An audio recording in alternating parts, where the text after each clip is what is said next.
Hi everybody, it's Teresa with Indigo Moon Arts, and I'm just doing a little blippy tutorial on modeling paste and decoupage art bottles. So this is just going to be small little tips. I just feel like the YouTube thing goes better for me when I just do the short videos rather than the long videos.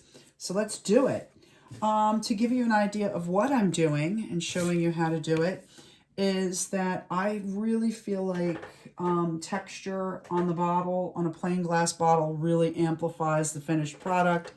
Here's a recent bottle. You can see how the crevices, the change, it's not flat, it's not clear glass looking. It adds weight to the bottle. It really does ramp up the workmanship, the craftsmanship for the finished product. So I'm going to show you what I do. I use two different things right now, and eventually I may use other things, but I'm using NIC Pro Modeling Paste, and I'm using generic, you can use any kind you want, baking soda, and gesso.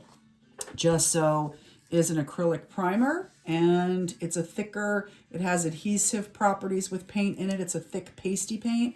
And we're going to mix the gesso with the baking soda, and we wind up getting a nice pasty paste.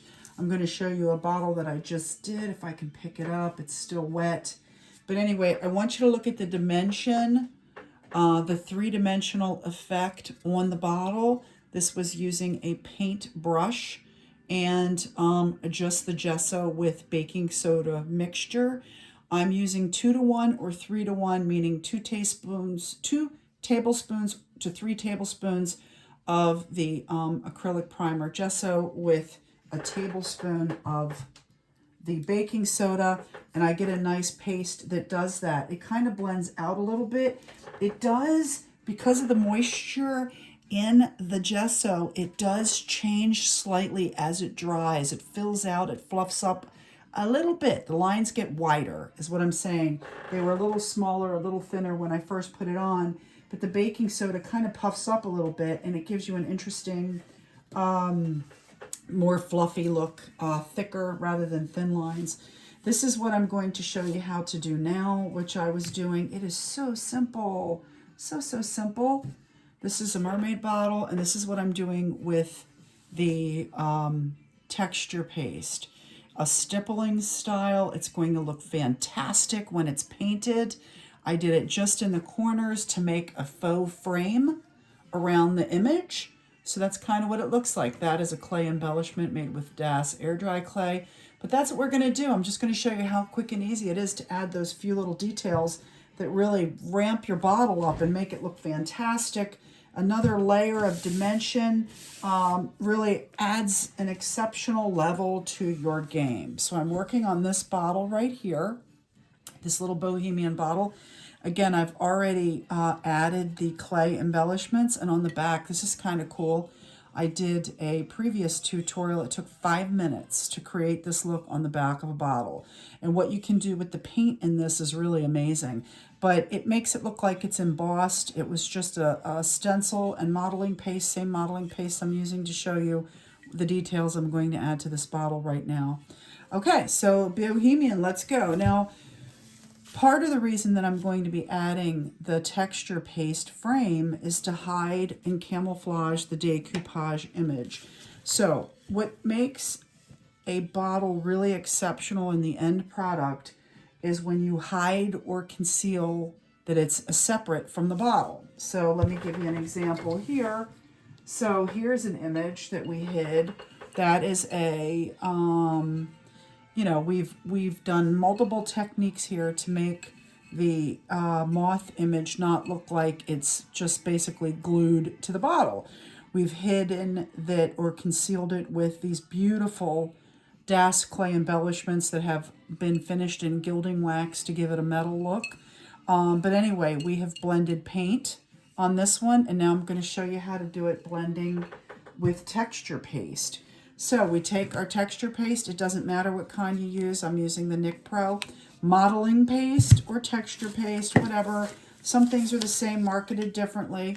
We're going to take our bottle here, and I have this is just a rounded edged palette knife, plastic palette knife. I get them from the dollar store in a pack of like 6.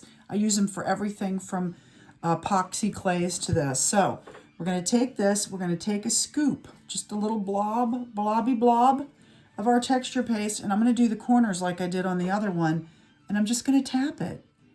I'm just going to put the blob down and start tapping it with my texture knife. Can you believe, my palette knife. Can you believe how easy that is to add texture to that corner? It's multi-purpose. You're hiding the edge of the image. And yeah, look at that. It's just that easy to add a stippling effect in the corners to give it a frame to hide.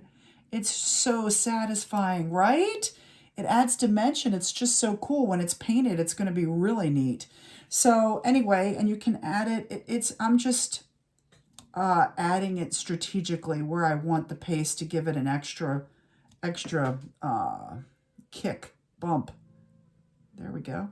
So I'm adding it. I'm framing that corner, that bottom. I'm going to do it up top too, up near the, yeah. The thing about YouTube is it requires landscape, which instead of portrait view, and the bottles and the way that I works much better in a portrait view. See that? That's it. Let's go to the next one. Take a glob, dip in, take your palette knife, just put that blob on there and just tap it. The tapping creates the stippling effect. See it? Oh no, see it? That's it. We are just tapping. The more you put on, the more you spread it out. It's just how you do it. Sorry again. Let me move this right here.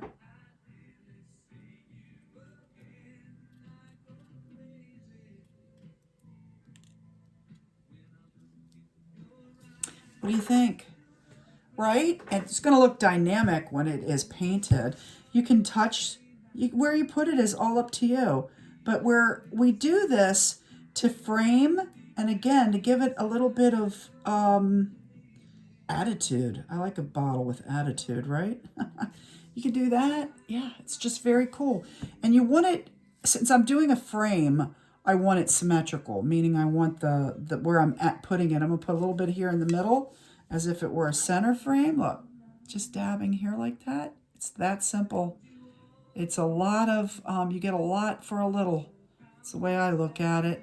Yep, and as much as you want, however you want, a little bit more here, we're going to be done. It is that easy.